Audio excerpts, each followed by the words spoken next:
नवखंडी होतं. नवखंडी होते का नाही. मग माझ्या वाटणीचं माझ्या बाला मुलगा राहिला. मी एकटीच झालो आणि आई मिली सांगतोय ना.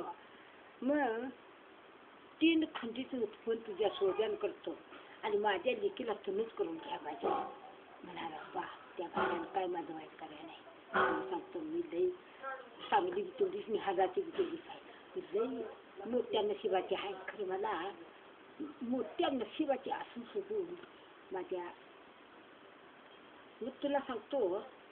तो म्हणा लागला 3 खंडीचं म्हणा लागला उत्पन्न तुझ्या सोज्यान मी करणार आहे. खरं म्हणाला तुलाच मी पोरगी देणार आहे. कोण बा म्हणणार तुझा आता बा म्हणा नाही तसं.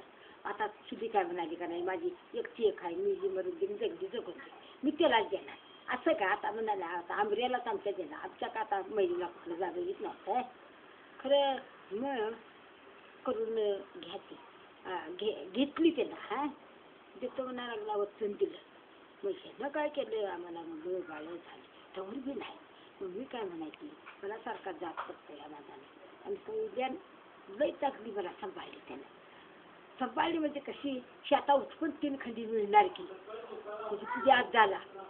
मग त्याला बी पसवलं कसं बघा. हा मग त्याला पसवलं तोरी हो लग्न झाली. आमची 2-12 वर्ष झाली आणि लगीन झालं.